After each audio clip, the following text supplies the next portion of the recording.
Hepinize merhabalar dostlar, hoş geldiniz. Yepyeni bir canlı yayınla daha karşınızdayız dostlar. Canlı yayına başlamadan önce hepiniz bir like atarsanız bu video, bu yayın herkesin önüne çıkmış olur dediğimizde daha fazla kitlelere duyurmuş oluruz arkadaşlar. Arda Güler'in de sesi olmuş oluruz. Bir sürü ana maddemiz, gündemimiz var aslında ama hepsini tek bir yayına sığdıracağız. Arda Güler Mourinho ile ilgili bir röportaj verdi antrenman esnasında. Antrenman öncesinde bir röportaj yaptılar. Mourinho ile ilgili konuştu. Mourinho'nun Arda Güler'den beklentileri neymiş onları açıkladı bizlere. Sonrasında Mourinho'nun yine dokunulmaz olarak tabir ettiği isimler varmış. Defense Central gazetesi bunları açıkladı. O isimler kim? O liste, tam liste size vereceğiz arkadaşlar. Chelsea Arda Güler muhabbeti, transfer haberi yine dönüyor arkadaşlar. Onun dışında yine Real Madrid'in transfer haberleri var. Diomande, Rodri vesaire diğer oyuncular. Vinicius Junior'un uzatılacak mı uzatılmayacak mı onu da konuşacağız. Bir sürü aslında ana maddemiz var arkadaşlar. Hepsiyle ilgili konuşacağız. Hepiniz canlı yayınımıza hoş geldiniz.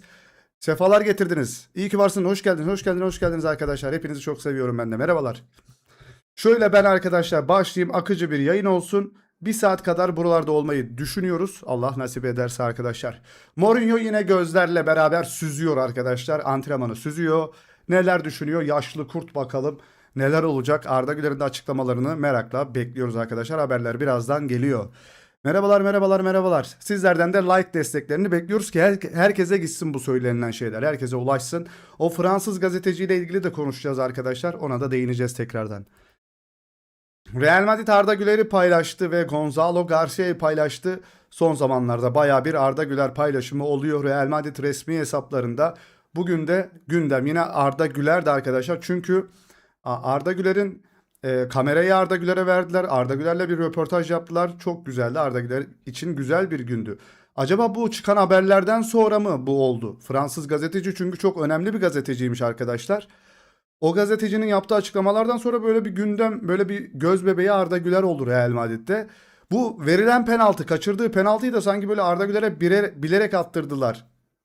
İşte Arda Güler'e normalde penaltı bırakmazlar. Ama tabii ki de asıl oyuncular yok. Böyle diyenler de var da bana biraz garip geldi, saçma geldi yani o.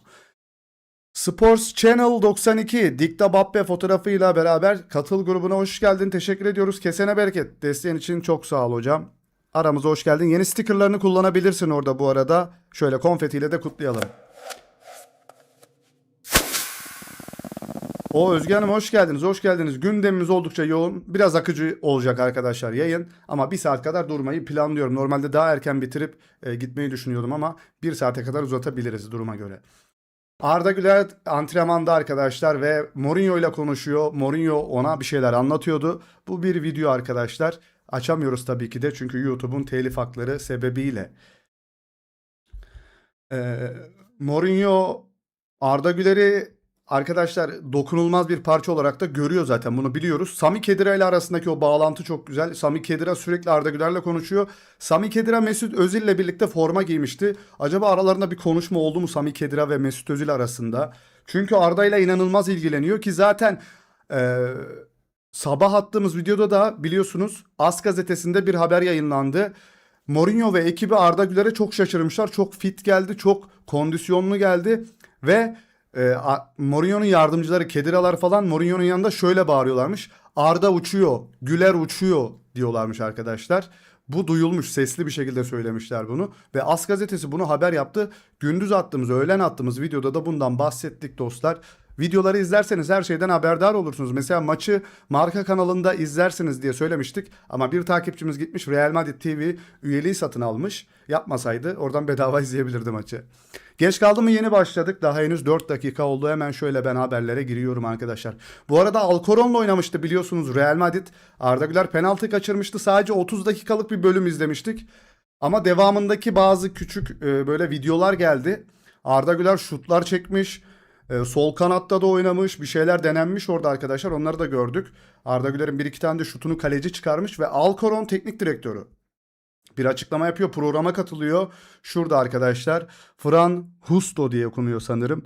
Alcoron'un teknik direktörü. Rakip takımda sizi en çok etkileyen kimler oldu diye soruyor bu muhabir. Sağdaki muhabir. Fran Husto. Alcoron'un teknik direktörü. David Yanez ve Alex Sierra. Dikkatimi çekti. Arda Güler ise en beğendiğim oyunculardan biriydi demiş arkadaşlar. Bu arada David Yanes'i de bayağı beğenenler olmuş. David Yanes biliyor musunuz, izlediniz mi bilmiyorum. Salih kısa yayın konseptine döneceğim deme sakın. Yok hocam. Yani bu aralar öyle yapabiliriz çünkü izlenmemiz gerekiyor arkadaşlar. Yayını uzun yaptığımız zaman sonradan like'lar ve beğeniler az olduğu için YouTube önermiyor bunu. O yüzden kısa yapıp bitirip daha çok izlenmelere ulaşmamız gerekiyor. Yoksa olmuyor. Zaten Arda Güler ve Real Madrid yaptığımız için kanalımız çok yavaş ilerliyor. Çünkü kısıtlı bir kitleye hitap ediyoruz arkadaşlar. O yüzden aslında sizlerden çok fazla destek bekliyoruz.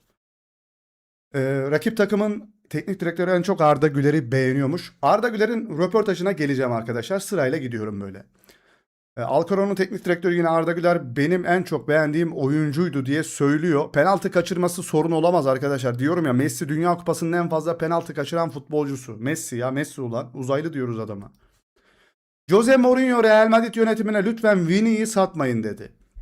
Telefutbol'un haberi, lütfen Vini'yi satmayın. Abi Vini neler istiyor, ona bir bakalım mı isterseniz? Vini neler istiyormuş? Vini dünyaları istiyor arkadaşlar. Arsenal Vinicius Junior'ı transfer etmek istiyor. The Athletic'in haberi. Bu maaşı karşılayabilecek misin Arsenal? Belki karşılarsınız siz de, çünkü para çok. İngiltere'ye biliyorsunuz, yayın hakları, yayın gelirleri falan inanılmaz fazla gelirler oluyor. Üçüncü kaleci bile 50-60 milyon euro ediyor orada. Takımların üçüncü kalecileri bile. Vinicius Junior'un yeni sözleşmesi için Real Madrid'den isteği nelermiş? 15 milyon euro sadakat bonusu. Hani ben bir yere gitmedim. Ben biriyle görüşmedim. Ben onu etmedim. Ben elin kızına bakmadım. Dediği için 15 milyon euro bir istiyor cebe. Haçlık. Bayram haçlığı. Kardeşimin tatil parası. 30 milyon euro da net maaş. Yani 45 milyon euro ilk sözleşmeyi imzalıyor. 45 milyon euro maaş istiyor adam. Foot Mercato'nun haberi bu da. Vini geçen sezon berbattı. Neden bu kadar değerli anlamıyorum. Ya Dünya Kupası'na evet güzel başladı. 3 kez falan maçın oyuncusu ödülünü aldı grup maçlarında. Ama onun dışında da yine göremedik biz Vini'yi. Geçtiğimiz sezon da göremedik.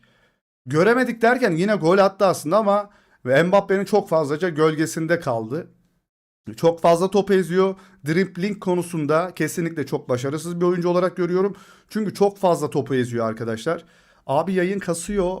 Yayın kasmasın ya, ne olur. Yalvarırım kasmasın. Yayın kasıyor mu? Sizde iyi mi arkadaşlar? Son top bükücü. Yok kasmıyor. İnternetini hocam bir kapat, aç istersen sen. 45 milyon euroyu cebe istiyor arkadaşlar. Vini. Paris Saint-Germain Rodri yarışına dahil oldu. Real Madrid oyuncuyla anlaşmaya vardı. Paris Saint-Germain'den sonra Barcelona da arkadaşlar devreye girdi bu arada. Barcelona da oyuncu istiyor. Real Madrid'e gelmesini ya sonradan ben de düşündüm de. Şimdi Arda Güler'in arkasında oynayacaksa bu oyuncu arkadaşlar. Rodri Arda Güler'in arkasında oynayacak ki Arda Güler ilk 11'de oynayacak mı onu bile bilemiyoruz. Çünkü Diomande gelecek diyorlar. Diomande 120-150 milyon euro falan para biçiyorlar abi. Yazıktır, günahtır. Çok iyi bir oyuncu ama o kadar eder mi bilemiyorum ya.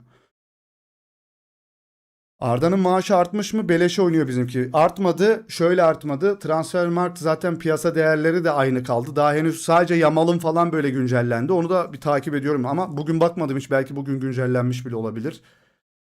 Yamal'ın falan değeri değiştiydi ama Arda'ların değişecek mi? Kenan'ın değişecek mi bilmiyorum. Rodri belki Arda Güler'in arkasını toparlar. Yine Kukureya gibi. Rodri de o pis işleri yapabilen oyunculardan birisi diyebiliriz.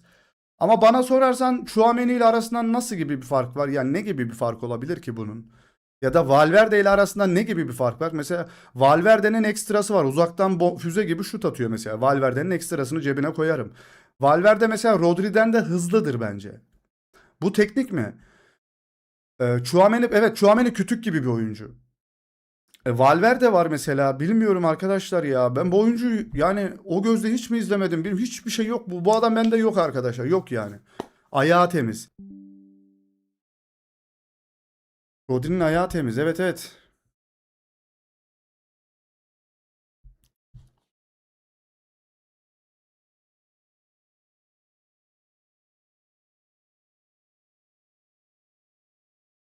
Abi yayın gitti mi? Ne oldu? Benim yayını göremiyorum ya. Geldik mi? Burada mıyız? Eyvah eyvah. Şimdi geldi yayın.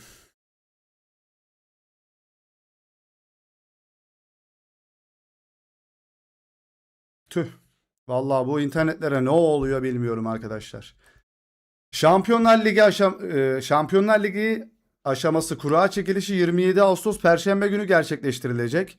Real Madrid birinci torbada yer alacak arkadaşlar. Arda Güler Real Madrid'in ilk maçında olmayacak büyük ihtimalle. Bir saniye arkadaşlar, geliyor.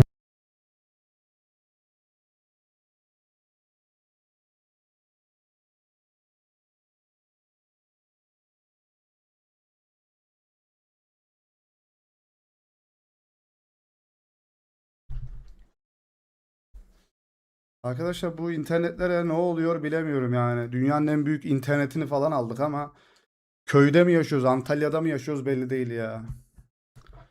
Bugünkü antrenmanda Arda Güler arkadaşlar. Yine pozitif enerjisi. Ee, Arkadaşları Yanez'le burada konuşuyor. Mourinho ile muhabbetleri oldu. Ve Mourinho ile ilgili röportaj verdi Arda Güler bugün.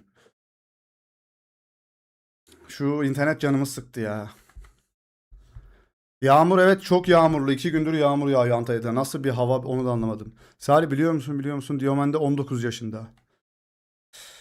Vallahi benden büyük duruyor. Ben 34 yaşındayım, benden büyük duruyor Diomen'de. Evet, son dakika Real Madrid acı verici ve beklenmedik bir satışa hazırlanıyor. Büyük ihtimalle Vinicius Junior'dur arkadaşlar bu. O kadar parayı bence vermez Perez şeye. Perez bu arada parayı da sever aslında. Zaten adam 150 milyon euroluk bir transfer sözü verdi ve Vinicius Junior'a direkt 45 milyon euro bir maaş ödemek. Yani ilk maaşı 145 milyon euro olacak.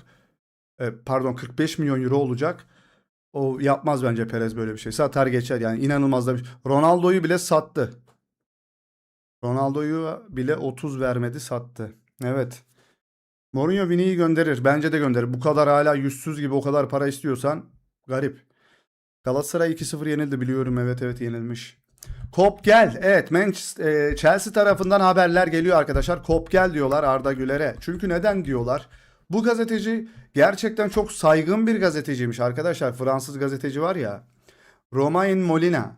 Arkadaşlar gerçekten e, o saygıdeğer bir gazeteciymiş. Yalan haber asla yokmuş falan filan. Ah be Kenan, tam zamanıydı. Kenan Dünya Kupası'nı çok kötü geçirdi. Gelemez bence Real'e.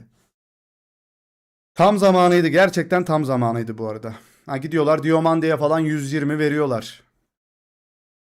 Nasıl bir saygınlık? Yani adam duayen gazeteci mi diyeyim artık? Nasıl diyeyim? Böyle şey yani. Saçma sapan haberler yapan bir adam değil yani. Kesin bilgileri olan. Ki zaten Serhat Pekmezci bu haberi yapmıştı arkadaşlar zamanında. İlk yapan Serhat Pekmezci'ydi. Ben de yayın donuyor bence ya. Allah Allah, benim bilgisayarda mı donuyor? Ne oluyor? Herkes o kadar söyledi, inanıyorlardı. Bu duayen anlatınca olay oldu. Şöyle diyelim. Fransız gazeteci Romain Molina'dan Arda Güler ve Xabi Alonso hakkında çarpıcı iddialar. Soru: soyunma odasında Xabi Alonso'ya karşı olanlar, Alonso'ya karşı olan futbolcular kimdi? Molina, Valverde, Bellingham, Vinicius, Rodrigo ve Endrick arkadaşlar. Soru neden? Ha, neden karşılar Alonso'ya? Molina, asıl sorun Arda Güler'di çünkü Alonso Arda Güler'i çok seviyordu ve onu hep ilk 11'de oynatıyordu. Bu haberi zaten hepiniz biliyorsunuz, hızlıca okuyorum. Hepsi Arda'yı saf dışı bırakmak istiyordu. Hepsi. Ama Arda Güler Real Madrid'in en iyi futbol oyuncularından biriydi. Arda çok sakin bir karakter olduğu için bunları çok duymadınız. Hepsi Arda'nın gözden çıkarılmasını istiyordu arkadaşlar. Takım arkadaşlarının sana böyle davrandığı bir yerde zaten ne başarı gelir, ne kupa gelir, ne mutluluk gelir. Bu Real Madrid belki de döneminin en kötü, yani Real Madrid kadrolarının içindeki en kötü döneme denk gelen bir kaderi var Arda Güler'in de. Olmadı yani.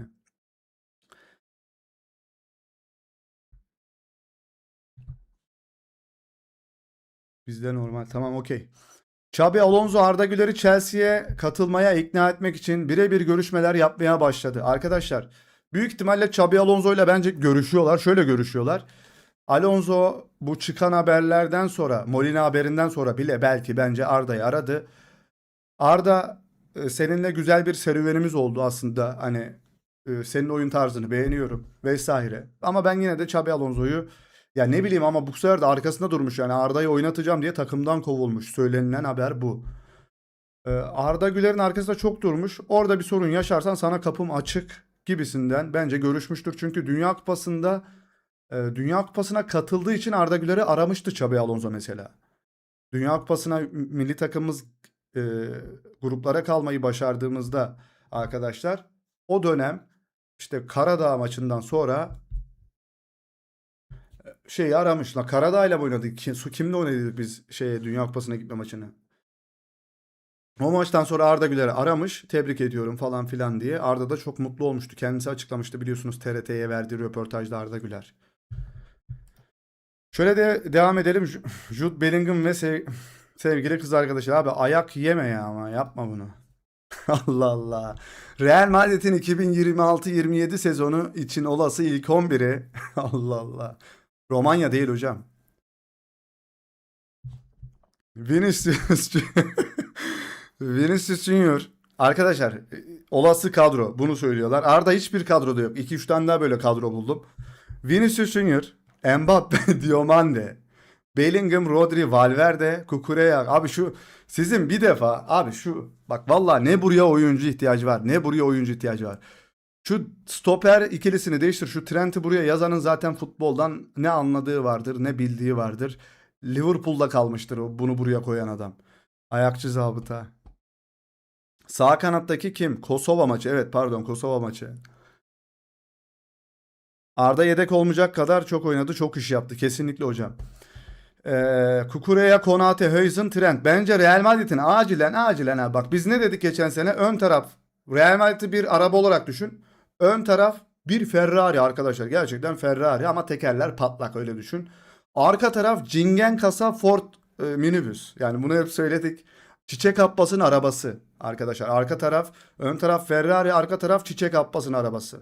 Arda'nın üzerine takım kurabilecek bir takıma gitmeli. Evet kesinlikle. Çiçek Abbas'ın arabasının arkası gibi defans attı. Ön taraf Ferrari. Yine söylüyorum. Zihnim dondu. Bu nasıl hayal? Abi öyle değil mi ama? Koptuğum Çiçek Abbas. Abi gerçekten öyle. Defans attı. Geçen sene çok kötüydü. Asensio'ya ne oldu? Vuruldu herhalde. Bilmiyorum ki. Yok. Asensio kötü satılacak. Salih şu yanlışı düzeltelim. Xabi Arda'yı hep oynatmıyordu. Ben işte bu yüzden sevmiyorum zaten Xabi Alonso'yu. Salih'e çay yok. Aynen. Bana çay yok. Son 6 maçında Arda Güler'i yedek bırakmış adam. Hatta El Clasico maçında da almamıştı. Sonradan girip işte Arda bir iki tane kilit pas atıp aslında gol de attıracaktı. Olmamıştı. Kim vuramamıştı topa? Biri vuramamıştı. Çok yumuşak cılız vurmuştu. Arda bayağı sinirlenmişti. Hatta pet şişeye tekme atıp yerlere düşmüştü Arda. Ona böyle küçük gülmüştük kendi aramızda haber yapmadan. Oradan sonra Xabi ile benim komple olayım bitti. Yani benim onu hoca olarak görmem işte Arda'yı böyle destekliyor olarak görmekten ben tamamen koptum orada. Çünkü orada artık lobiye yenik düştü, egolara yenik düştü. Yani Vinicius falan adama azarlıyordu ya Xabi Alonso'yu. Mbappe gelin lan çıkmayacağız falan diyordu. Mbappe'nin yanına geliyordu oyuncular. Daha kötü korkak olarak ayrıldı buradan. Hocam ben Bursa'dan izliyorum hiçbir aksama yok. Ben de ama ne olduğunu anlayamadım. Benden kaynaklar halde ya. Ben kendi ikinci monitörümde donuyor benim de onu düzelttim. Kaliteyi bayağı düşürdüm. Şöyle devam ediyorum arkadaşlar hiçbir kadroya Arda Güler'i yazmıyorlar. Şöyle yani buna benzeyen bir adama yan sanayi almaya çalışıyorlar. Olise'yi alamadılar. Yan sanayisine gittiler. Aa yeni kelebek suratlı. Olabilir bu. Bayern Teknik Direktörü Freund nasıl okunuyor oğlum bunun ismi ya? Olise'nin ayrılmayacağını doğruluyor. Olise Real Madrid. Bu bizim için hiç gündem değil. Bu sezon Bayern Münih için yine önemli bir rol oynayacak. Real Madrid'in çabaları açılan teklifin ardından tamamen Yan Diomande'ye odaklanmış durumda. Fabrizio Romano yapıyor haberi arkadaşlar. Olise daha iyi kesinlikle arkadaşlar. Dünya Kupası'nda da gol atamadı mesela. Yan sana Olise. Yani arkadaşlar Diomande Dünya Kupası performansını nasıl buldunuz Diomande'nin? İzlediniz mi hiç maçlarını? Fil dişi izlendi mi? Fil dişiliydi değil mi lan bu? Fil dişi izlendi mi arkadaşlar? Ben nasıl buldunuz? Ben çok da tatlı bulmadım performansı ya. Salih Kukuryanya'nın saçlarını kesmediğin hikayesini anlatsana. Bilmeyenler için kısaca bir bahsedebilirim isterseniz. Kukureya neden saçlarını kesmez arkadaşlar? Neden o gıcık saçları durur? Buradan sonra biraz farklı gözle bakabilirsiniz. Çocuğu evladı otizm hastası arkadaşlar. Maçlarda babasını daha iyi görsün diye. Yani babasını televizyondan daha iyi seçsin ya da tribünden aa bu benim babam diye görsün diye saçlarını uzun kıvırcık ve toplamadan dağınık bırakıyormuş. Oğlum beni görsün diye arkadaşlar. O şekilde oğlu da rahatsızmış çocuğu. O yüzden böyle bir şey yapıyormuş.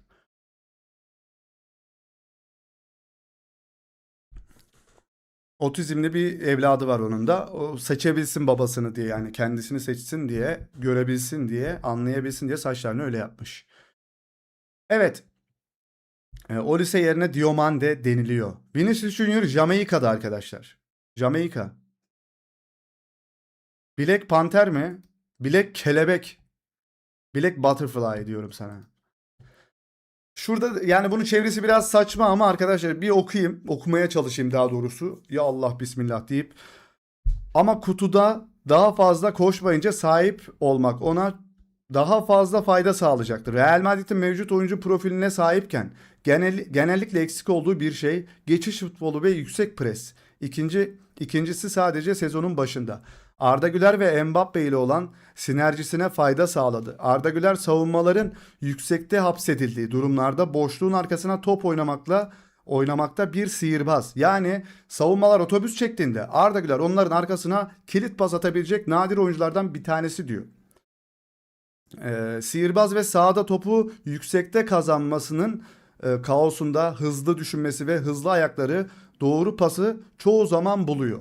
Real Madrid'in oynadığı şekilde alt bloklarda başarılı olmak daha zorlayıcı. Arda Güler'in kendisini alt bloklara karşı sorun çözücü olsa da yani sprinter oyunculara ihtiyacı var. Ve çok sık takım arkadaşları ceza sahası, kutu dediği ceza sahasının dışında konumlanıyor. Kim bunlar? Mbappe ceza sahasına girmiyor. Vinicius Junior'la Mbappe zaten sol tarafa kayıyorlar. Ceza sahasına değil de korner çizgisinin oraya doğru. Hani o sol taş çizgisine doğru oynuyorlar. Ceza sahası içine kimse girmediği için Arda uzun top atamıyor onların önüne. Gol pozisyonu yaratabileceği kimse yok diyor Arda Güler'in. Bunlar Mourinho'nun çözmesi gereken sorunlar. Bakın Mourinho'nun gerçekten çözmesi gereken tek konu bu arkadaşlar. Mbappe geleneksel bir 9 numara santrfor değil. O da Vinicius Junior'un pozisyonunda oynuyor ki Fransa milli takımında da orada oynadı. Paris Saint-Germain'de de orada oynuyordu. Santrfor değil çünkü adamda kafa golü attığını hatırlıyor musunuz? 4 tane 3 tane falan kafa topu golü varmış herhalde Mbappe'nin. Ben kornerlerde Mbappe'yi, Vini'yi nerede görüyorduk? Korner oluyor. Arda korner kullanmaya gidiyor. 2 tane forveti. Real Madrid'in nereye geliyor arkadaşlar? Arda Güler'den kornerde pas almaya geliyorlar. Arda Güler'in önüne koşuyorlar, yanına. Korner direğine koşuyor ikisi de. İkisi de korner direğine koştuğu için adamın onlara gol attırma imkanı yok zaten. Ona rağmen yine 8 tane 9 tane asist yapmış Mbappe'ye falan. Mbappe'yi satıp Haaland alsalar keşke yani keşke ama olmuyor.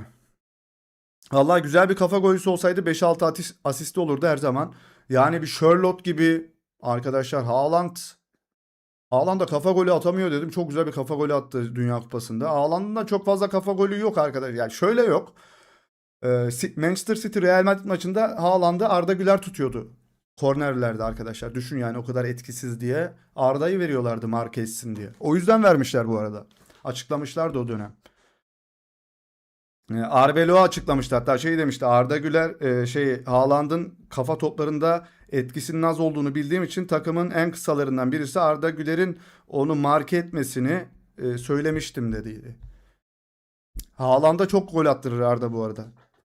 Ama Haaland da Bellingham'la inanılmaz bir kanka. Orada bir yine bir ezme yaşanırdı ya. Brezilya'ya attı ya 1000 maçta değer. Evet çok güzel bir kafa golü attı. Hatta yanındaki defans oyuncusunu da yerlere sermişti. Carreiras'a kızmıştı. Kim kızdı?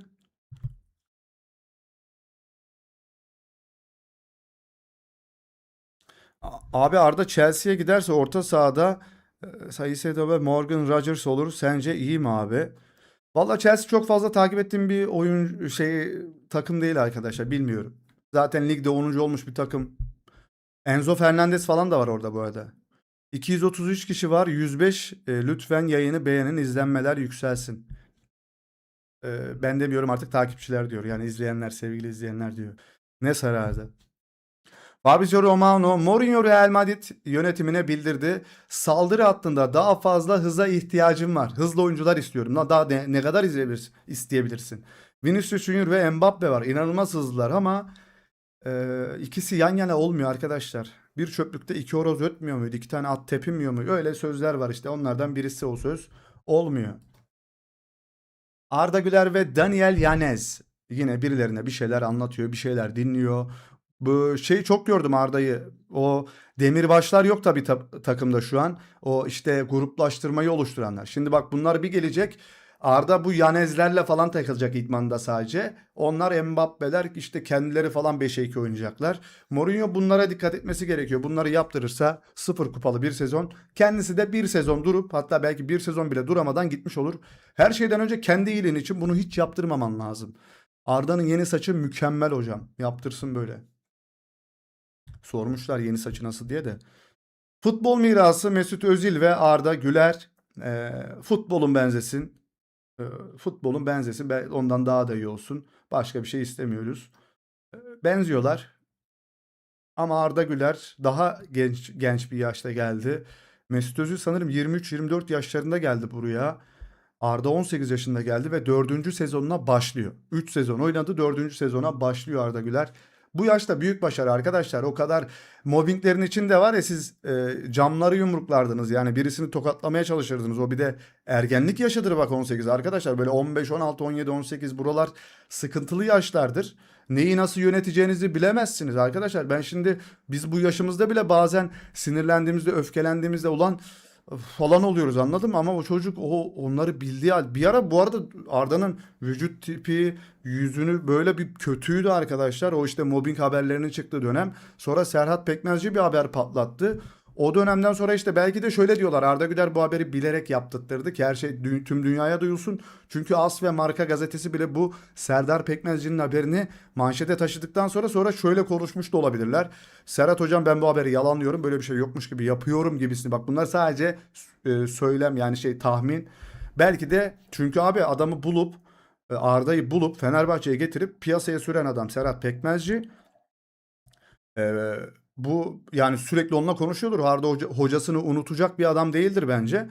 Oradaki dertlerini de anlatmıştır belki. Belki de böyle bir plan yaptılar ya da bu hoca buna çok sinirlendiği için çıkıp kendisini tutamayıp bunu anlattı.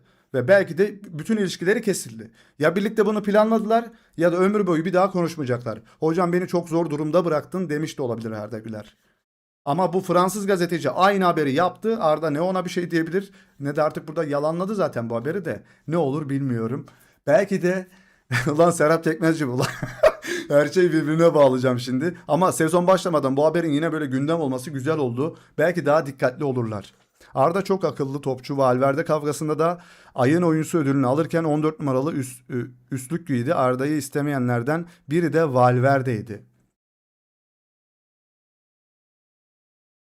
Evet, isterseniz arkadaşlar Mourinho, Arda Güler'in Mourinho hakkında söylediği açıklamalara geçelim. İsterseniz biraz daha devam edeyim. Ne dersiniz? Bence geçelim arkadaşlar. Hatta ben açıyorum şöyle. Arda Güler ne demiş? Şöyle bir giriş yapıyorum arkadaşlar. Lan ne oluyor? E silindi mi? Ayda. Yükledim demişti Mücahit. Abi nereye gitti?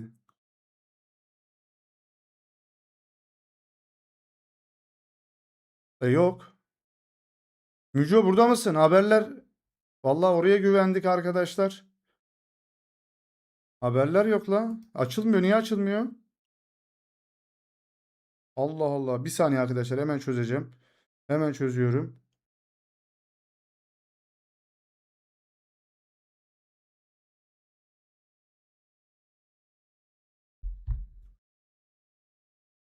Ya mesaj olarak var da şimdi biz onu fotoğraflı olarak yüklemiştik X'e. Oradan bakacaktık ama birazdan bakarız o gelir arkadaşlar. Biz senden razıyız. Yok gelecek hocam gelecek şimdi gelir. Son dakika Jose Mourinho Real Madrid'e çekirdek oyunculardan birisini satmasını söyledi. Satmamasını söyledi pardon. Vinicius Junior, Mbappe, Jude Bellingham'ı tutmak istiyor. Takımda hiçbir şekilde satılmasını istemiyorum demiş bu 3 demirbaşın. Real Madrid ve Jose Mourinho bu yaz Şu oyunculara dokunulmaz olarak görüyor. Şu oyuncuları dokunulmaz olarak görüyor. Haberi yapan da Mundo Deportivo.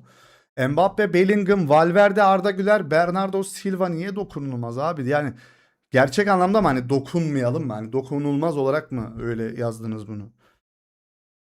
Bu oyuncular ne yedek bırakılır, ne gönderilir, ne cart curt olur gibisinden mi? Evet. Yani ama Bernardo Silva ne alaka burada onu anlayamadım hala. Garip geliyor bana bu haber. Bernardo ya Mundo Deportivo. Ya burası da yazmış. Abraham Romero'nun haberi. Ee, dokunulmaz olan oyuncular. Mbappe, Bellingham, Valverde niye var mesela? Arda Güler niye var? Bernardo Silva. Valla garip garip şeyler oluyor. Evet, yeni bir kadro daha arkadaşlar. O kadroya da hemen bir bakıyoruz. Real Madrid'in 2026-27 sezonu için potansiyel 11'i çılgınca harika. Bu 11'e 10 üzerinden kaç puan veriyorsunuz? Ben de sizlere sorayım arkadaşlar. Mbappe forvet, Vinicius Junior ve Diomande sağ sol kanat forvetler. Bellingham, Valverde, Rodri orta saha üçlüsü. Cucurella, Militao, Konate, Dumfries ve Courtois. Arkadaşlar Militao ayağının serçe parmağını sehpanın ucuna çarpsa bile çapraz bağlarını koparabilen bir adam. Kesinlikle abi oraya bir sol iç stoper gerekiyor. Konate Dünya Kupası'nda o rezil performansını gördük. Asla ilk 11 oyuncusu değil. Hatta sonradan girebilecek bir oyuncu bile değil. Kesinlikle iki tane taş gibi stoper. Diomande'yi almıyorsunuz kardeşim. Gerekiyorsa Rodri'yi de almıyorsunuz. İki tane stoper çekiyorsunuz. Olmaz yani. Olmaz abi. Tamam. Vallahi olmaz abi. Siz şimdi tamam şu kadrodan kimi çıkarıp Arda'yı alıyorsunuz arkadaşlar? Hadi tamam. Çok istediniz Rodri gelsin, Rodri gelsin. Hemen bana bir yazabilir misiniz arkadaşlar? Kimi alacaksınız?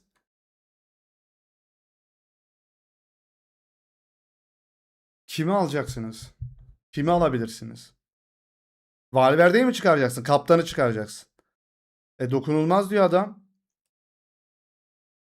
Zabıtayı çıkaracaksın. Dünya Kupası'na damga vurmuş adamı çıkaracaksın. Rodri'yi çıkarırım. Abi işte Rodri'yi çok beğeniyorsunuz. Oynasın gelsin diyorsunuz ya. Ekran çok uzak görünmüyor. Hocam görünüyordur ya. Kim çıkacak? Hadi çıkarın abi çıkaramazsınız. Rodri'yi çıkart Arda'yı 10 oynat bitti. 10 numara Bellingham oynar bu takımda artık. Vini 8. Rodri Arda farklı mevkiler. Yo Arda orada da oynadı geçen sezon ya. Her yerde oynadı. Zabıtanın balon olduğunu bu sezon daha görecekler. Bu Mbappe ile arasındaki çatışmadan, birbirlerine pas atmamalarından ötürü yine bunlar çakışacaktır. Yine kör topal savaşına dönecektir burası. Valverde'yi sağa koy, Arda'yı Valverde'nin yerine. Valverde'yi sağa koy. Şu ileri sağ mı? Diomande nereye gidecek? Niye alıyor o zaman? Arda yedek kalır eğer bu transferler olursa. İşte bundan bahsediyorum. Lyon Juventus'tan Openda'yı kiralık olarak kadrosuna kattı. L'Equipe gazetesinin haberi arkadaşlar. Juventus oyuncu alması gereken oyuncu satıyor. Garip. Rodrigo çaprazları patlattıktan sonra çalışmalara devam ediyor. O da geri dönmeye hazırlanıyor. Trent Alexander-Arnold ve Arda Güler dünkü maçtan yine Arda bir şeyler anlatıyor. Neresiyle dinliyor onu bilmiyoruz tabii ki de. Şurada şu fotoğraf vardı. Arda Güler Mastanton. Oğlum şu millete el kol uzatmaktan bir vazgeç artık Arda ya. Vallahi bu sezon şunlardan vazgeç. Vallahi vazgeç ya. Ya biraz sen de egoist ol. Baksana şunun suratına. Kimsin oğlum? Trump mısın sen ya? Ya kimsin oğlum? Messi misin? Infantino musun? Kimsin abi? Zlatan Abrahamovic misin ya? Kimsin abi sen? O surat ne ya? Boştan Tono. Ne bu surat abicim? Arda selam veriyor ulan sana Arda. Ya delireceğim ya. Surat ne abi şu surat? Kimsin abi sen? Yallah Arabistan'a ya. Eminem aynen öyle. Salih senin hislerin çok kuvvetli. Bunu ne için söyledin? Şu an bir şey mi dedim? Yani neden dolayı dedin? Çapraz bağ kopunca çok dehşet acıyormuş. Evet pat diye ses geliyormuş bir de arkadaşlar. Adam yorulmuş la.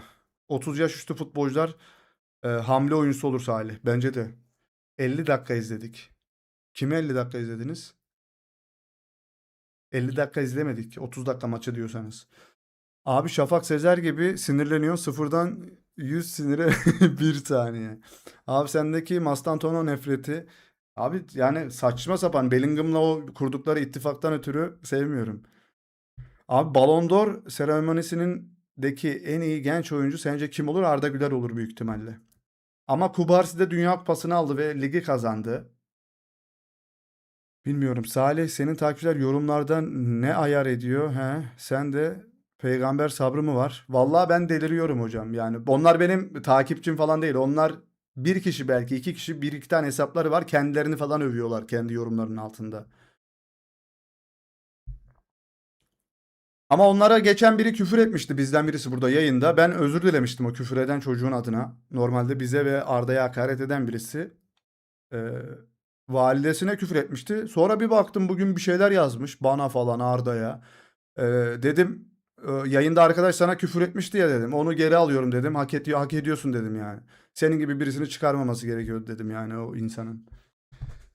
Ya adam Türkçe konuşuyor arkadaşlar. Türkçe konuşuyor ama Türk düşmanı adam. Hem Kenan'a hem Arda'ya hem bizlere giydiriyor adam. Bu adamlar Türk düşmanı. Ve Türkçe konuşuyor. Ağzı Türkçe yani. Ağzına döner tekme attıklarım. Evet Arda Güler yine Alcoron maçından arkadaşlar. Hakan Çalhanoğlu saç ektirdi. Keşmiş olsun. Keşmiş olsun hocam. Dünya Kupası'nın gelirleriyle güzel bir saç ektirmişsin. Artanıyla da bize de ektirirsen bizim buralarda açıldı Hakan Hoca. Zaten aynı performansı sergiledik. Ben de evde senin kadar yorulmuşumdur Dünya Kupası'nda. Benim saçlara da bir destek atarsan seviniriz. Inter'de Hakan Çalhanoğlu yeni tarzıyla yeni sezon hazırlıklarına başladı. Çok hayal oldum ben bu adama ya gerçekten. Yakışmış. Evet o kulaklara döner tekme atıldı. Yani yapacak hiçbir şey yok. O kulakları çektim ben saatlerce aşağı doğru sündürdüm yani. Evet Meniscus Junior ve Terry Crews. Crews.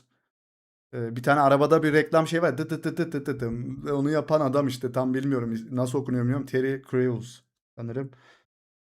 Onunla beraber spor yapıyor kelebek suratlı. Bu tip ne? Abi çeneyi yaptırdıktan sonra benim eşkal sıfatü şakşakiye. Ve bir haller oldu buna yani. Bir sürekli fotolar falan gelmeye başladı yüzünü yaptırdıktan sonra. Garip. Arda İspanyolcayı yalamış yutmuş bu arada. Al işte. Ben ne diyeyim ki şu fotoğrafa? Daha teri üstünde kurumamış. Terry. Terry. Özgüven gelmesi. Arda'nın sert bir karakter koyması lazım bu sezon. Neymar Vini'ye çirkin dedi. Adam estetik oldu. Evet, botokslu Vini arkadaşlar. Ya, önümüzdeki bir sonraki sezon böyle olur herhalde. Evet, Jude Bellingham'ın paylaşımı. Peki. Ne oluyor abi? Biraz yani erkek olalım ya. Ne olur. Hele şu Ferran Torres'in paylaşımları arkadaşlar ne oluyor ya? Gören var mı Ferran Torres'in paylaşımlarını falan? Çıldırırsın. Mücahit de görmüyor mesajı arkadaşlar. Ben istiyorsanız eğer şeyden okuyayım Arda Güler'in yazısını. Ya benim internetimde mi bilmiyorum. Bir bakacağım arkadaşlar. Şöyle hemen Arda'nın yazısını okuyacağım. Evet. Şöyle telefonu atmıştım arkadaşlar. Allah'tan atmışız. Çünkü X'te sanırım bir sıkıntı var. Şöyle açayım hatta tekrardan. Yeni sekmeler açılmıyor. X'te çökmüş şu haberleri okuyor olmamız bile şu an şansa yani. Var birkaç tane de haberim var da şunu bir okuyayım. Arda Güler'in çok geç kaldık. Normalde arkadaşlar 15. dakikada falan girecektim. O 40 dakika oldu yayın. 15 dakikada bunu girecektim. Olmadı. Aç da bakak. Şöyle Vini'yi koyayım abi arkaya. Şöyle dursun. Şöyle okuyalım. Böyle okumayalım ya. Dur Arda'mız olsun arkada. Ya da bu mu olsun hadi.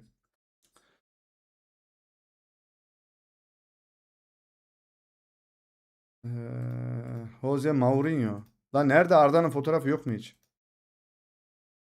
Bulamadım. Neyse şöyle dursun.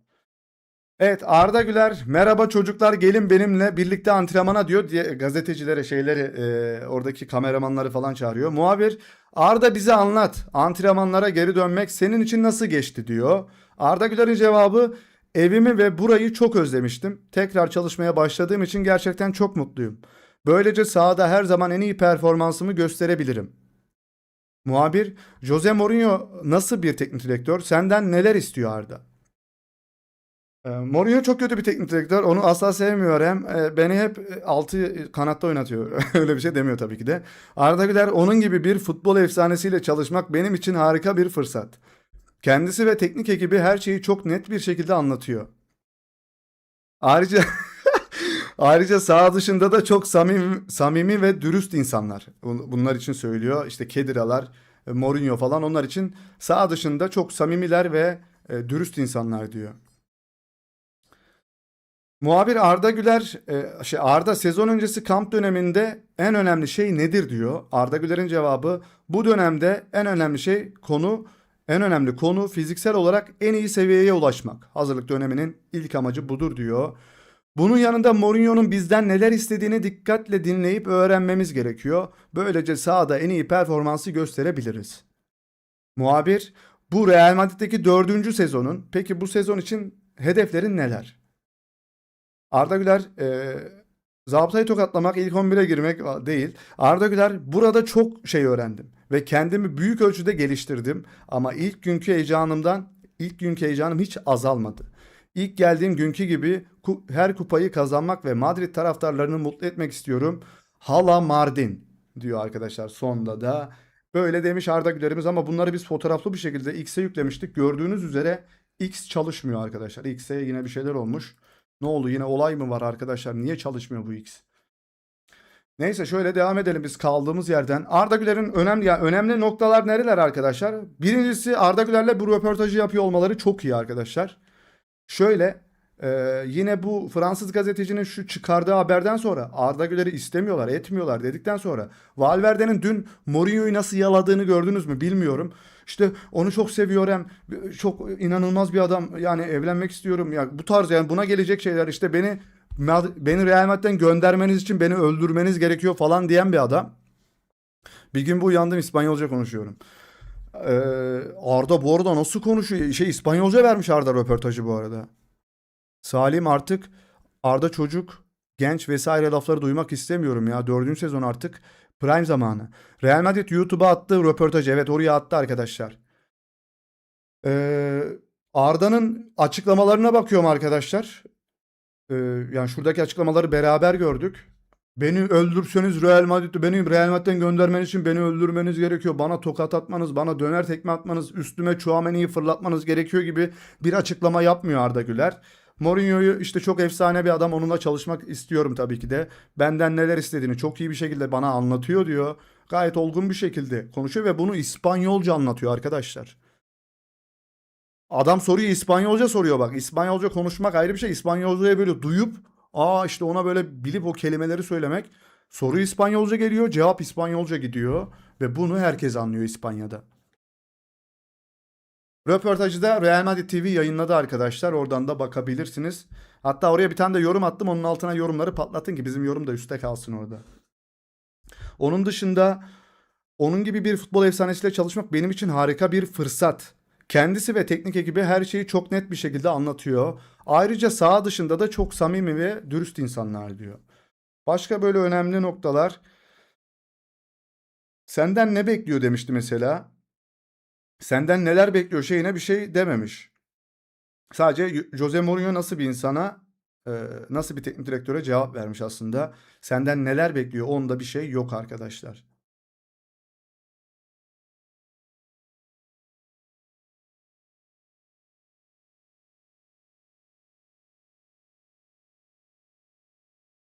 Evet, bu kadar da arkadaşlar bu konuyla alakalı. Son birkaç haberimiz kaldı. Ondan sonra da yavaştan kaçarız. Like atarsanız da seviniriz arkadaşlar. O kadar araştırıyoruz, ediyoruz. Bunları sıraya diziyoruz. X olsaydı hepsini X'e tek tek yüklemiştik. Bu röportajların hepsini fotoğraflı bir şekilde. X'te de ismimiz Salih Dinyo yine arkadaşlar. Oradan takipte edebilirsiniz. Evet, Arda Güler'i böyle Hakan'ı göstermiştik. Şöyle devam edelim. Bunu gösterdik. Yani çok kötü. Acun Ilıcalı özellikle Türk takımlarıyla hazırlık maçı yapmak istiyoruz. Lan o Türk oyuncu alsan Acun. Hey. Alo. Türk oyuncu çeksene kardeşim oraya. Bir Türk takımı kuralım İngiltere'de ya. Yapma bunu ya. Bir yayılalım şöyle. Osmanlı nasıl yayıldı böyle gittik her yere. Elimize fırsat gelmiş. Türk oyuncu çekmiyor ya. Like senin köpeğin olsun. Olsun. Bu dönemdeki Şampiyonlar Ligi'nde olacak mı Real? Olacak. Ve Arda ilk maçta yok biliyorsunuz. Bayern Münih maçının bitiminde kırmızı yemişti. Abi ne Ozan'ı ya. Çeksinler abi şu Can Uzun'u alsın mesela bak. Can Uzun olur. Bunun sebebi hem dostlarımızla bir arada. Ya şu dost muhabbetini bırak kardeşim ya. Hem de güçlü takımlarla hazırlık maçı yaparak sezona hazırlanmak istiyoruz. Premier Lig'e hazırlanıyoruz. Futbolcu transferinde kimlerle ilgilendiğimizin ipuçlarını verdim. Süper Lig futbolcularının kazancı gayet yüksek. Premier Lig'de o paralar yok. Fransa ve İspanya gibi liglerden oyuncu arıyoruz. Takip etmiyoruz o zaman. Orada maksimum para 1 milyon euro. Türkiye'de minimum 1 milyon euro. Kardeşim 200-300 milyon euro para kazandın. Premier Lig'e çıkıp sen oraya bir iki tane Türk oyuncu patlatmıyorsan kendin bilirsin. Bizi kaybettin. Bizi kaybettin. Seni takip etmeyeceğiz. Adam bizi bilmiyor bile ya. Salih iyi yayınlar diyorum. Özücan hocam hoş geldin. Merhabalar. Resmi Hidemesa Murita Hull City'de bedelsiz transfer. Bak 1 milyon euro bile de bedava nerede bulmuş almıştı. Türk olduğunu belli edecek hemen orada ya. PlayStation 30. yıl dönümüne özel üretilmiş koleksiyon saat. Yani çok çocuk saati gibi durur ama içten içe de bu saati istedim yani. Arkadaşlar PlayStation çocuğuyum ben. Ben bilgisayar çocuğu değilim. PlayStation'lar oynayarak büyüdük. Memory kart bak. Memory kart. Allah güzel saat. Çocukluğumuz. Orada PlayStation 3 var, 2 var, birim de var. PlayStation 3'üm de vardı. 3'ü satmıştım. Param yoktu arkadaşlar. Koleksiyondan eksik 5'i alamadık. Alamayız da. Biri var, biri bulamadım evin içinde bir yerde. Atari bile var bende. Atari kasetlerim bile durur benim. Zengin misin çocuk? Oğlum, garsonluk yapıp alıyordum ben kendi paramla. Yan Diomandé'yi izledin mi Salih? O lise gibi oynuyor evet. İki maç değil ya bir maç yer. Takipçilerine e-futbol turnuvası yap madem. Valla olabilir. Sezon başlayınca bir şeyler yapabiliriz ya. FIFA falan oynayabiliriz birlikte. Bakabiliriz. Benim X hesabıma girilse keşke kardeşim girilmiyor.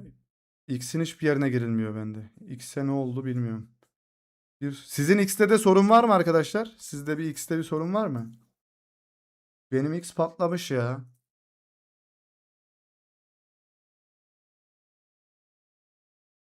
Allah patlamış. Spam yemiş olabilirsin abi belki. Elon Musk uyuyakalmıştır. İyi yayınlar paşam kolay gelsin. Gürcan Bey hoş geldiniz. Salih Futbol Manager oynasan çok iyi akar. Hiç oynamadım hayatımda ya. Ben hep kendim oynamak istedim. Birini böyle oynattırmak istemedim. Direkt kırmızı yemedi mi? Direkt kırmızı yedi. İki maç abi adam bacağını kırmadı ki hakeme itiraz etti. Trump'a benzettin seni engelledi özür diliyorum. Kontra ne oyun? Of. Snow Bros vardı. Elon Musk.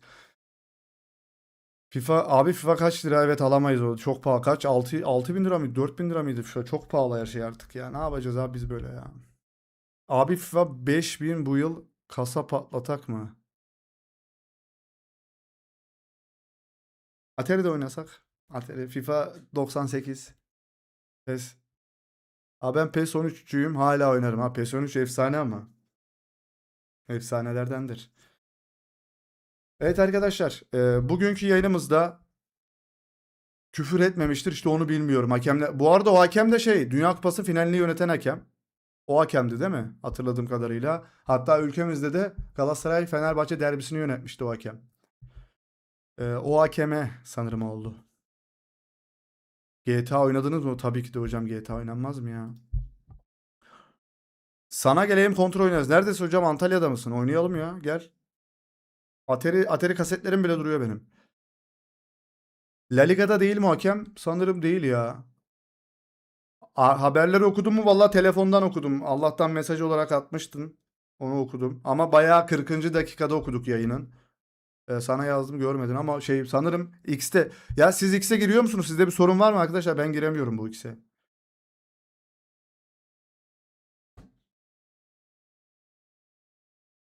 Slovanekem evet ismini unuttum ya. Assetto Corsa Dakar. Evet araba yarışı değil mi? Onu diyorsun. Abi Twitter açıyor senin hesapta sorun var. Ban mı yedik? Arda arda çok fazla paylaşım yapıldıysa ban yemiş olabilir, evet.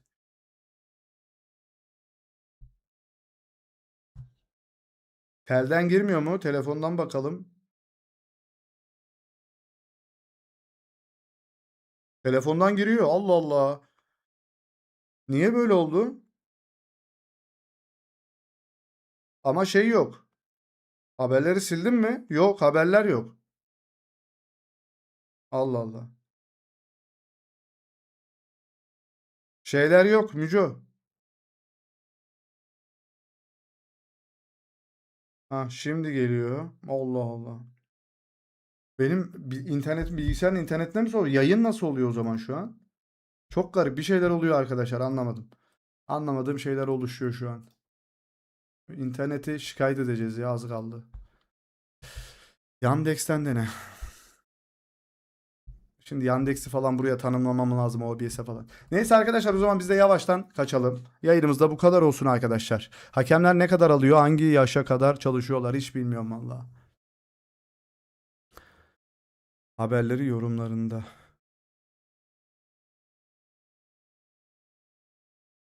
Dur bakayım bir. Ya zaten okuduk biz şeyleri ya. Yok, Twitter'ın hiçbir yerine gire. Bendeki bu hesap sanırım bir şey oldu bu hesaba. Böyle yapsam. Buradan açsak. Ama yine buraya atıyor. Böyle yapsak.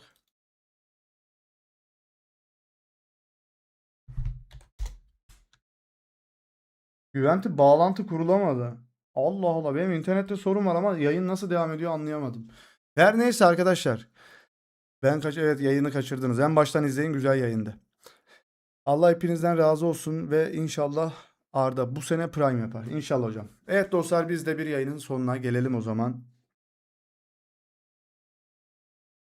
Yarın yine bir video yaparız. Arkadaşlar videoyu da izlemeyi unutmayın. X'te sorun yok. Tamam, benim internette bir sıkıntı var büyük ihtimalle. Bay yayın abi. Bay bayın abi, iyi geceler. Dur. Ahmet Pastırmacı. Efendim hocam. Durdum. Mesela FOTMOB açsam. FOTMOB. Kadro oluşturucu. Ha, onda bir sıkıntı yok. Dur bakayım. Abi internette sıkıntı olsa orada olur. Bence benim X hesabı sıkıntıya girdi o kadar paylaşım yapınca ya. Büyük ihtimalle ondan oldu. Hadi bir kadro kuralım ya o zaman. Ne diyorsunuz? Bir kadro kuralım. Dur dedi. Niye duruyoruz hocam? Bekliyorum. Ee,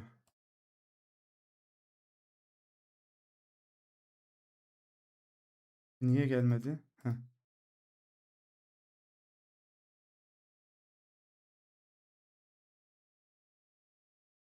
Bu niye gelmedi?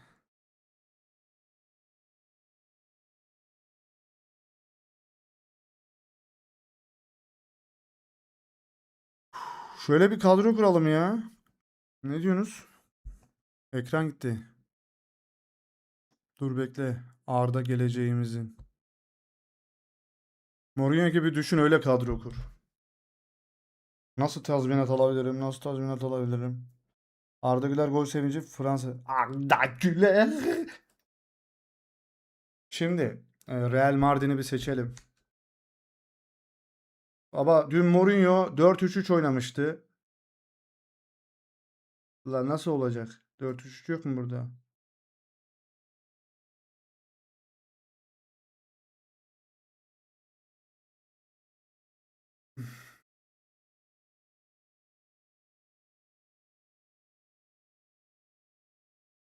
Ya böyle oynarsa Arda, bilmiyorum ki abi nasıl olacak. Vini. Diomande'yi istiyorsa Diomande'yi oynatır. Yan Diomande.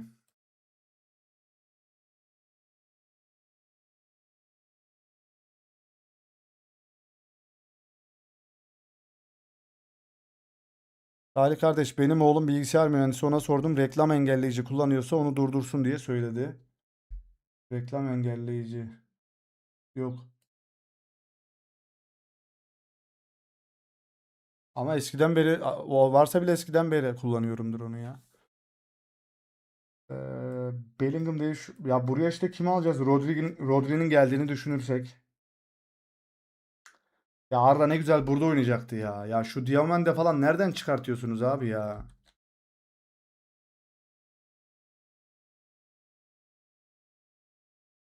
Nasıl olacak bilmiyorum ki. Abi Valverde'yi nereye koyacağız mesela? Valverde oynar abi burada. Oynatırlar yani. Arda'yı oynatmazlar büyük ihtimalle. Rodri gelirse. Sıkıntı yani. Diomande ile birlikte geldikleri için Arda'ya yer kalmıyor bence. Cucu. Dumfries.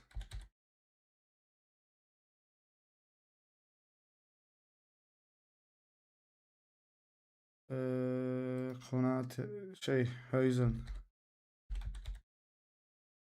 Konate. Abi şu defans hattına baksana. Asıl sorun burada ama adamlar hala. Valverde kaptanı yedek mi bıraktık abi? Ne oldu?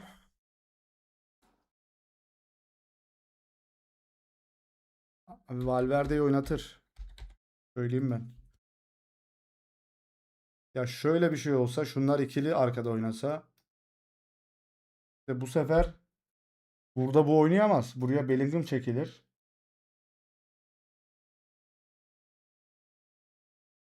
Böyle de oynayabilirler. Diomande falan gelirse 125 milyon euro verdiği adamı oynatır yani ben söyleyeyim. Ama Vinicius Junior bu kadar maaşı istiyorsa tamam şimdi oturdu lan. Dur lan dur çözdüm. Vini gitti arkadaşlar. Vini gitti Vini. Vini yok Arda'yı sağ forvet oynayacaklar.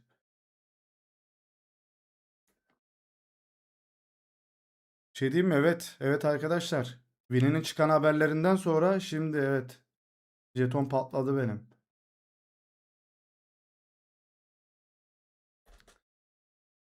Arkadaşlar Vinicius Junior çünkü 45 milyon euro maaş istiyor. 30 milyon euro maaş, 15 milyon euro da sadakat bonusu istiyor. 45 milyon euro maaş ediyor. Bence bu öyle olacaklar. Eğer şey gelirse, ee, Vini 45 milyon eurodan vazgeçmezse böyle olacak. Vermez abi. Vini ile sözleşme imzalatmak için Diomande haberlerini çıkardılar. Vini gitsin. Vini'den kurtuluyoruz sonunda herhalde. Ama şuradan şöyle Arda dümdüz koşarken soluna çekip bir şut çektiği zaman Mbappe'nin surat ifadesini bir hayal edin. Aleykümselam Ali Bey. Sadakat mi Karahanlı mı la bu? Yok ya abi kapak resimde formanın Vini var bu sezon. Olabilir. Arda geleceğin tamam. Tamam hocam. Evet dostlar biz de inceden kaçalım. Kadroyu da yaptık. Valla olacak şey bu. Vini giderse. Vini gitmezse Arda yedek. Öyle diyelim.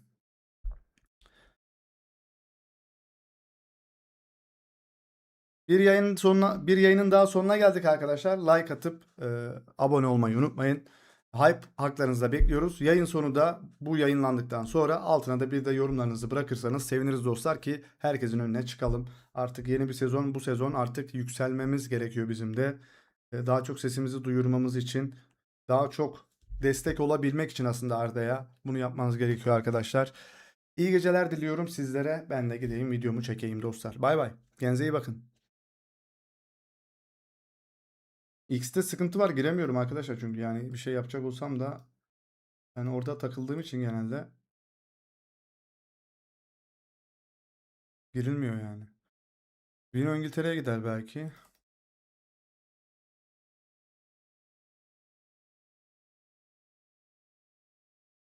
Sıkıntı.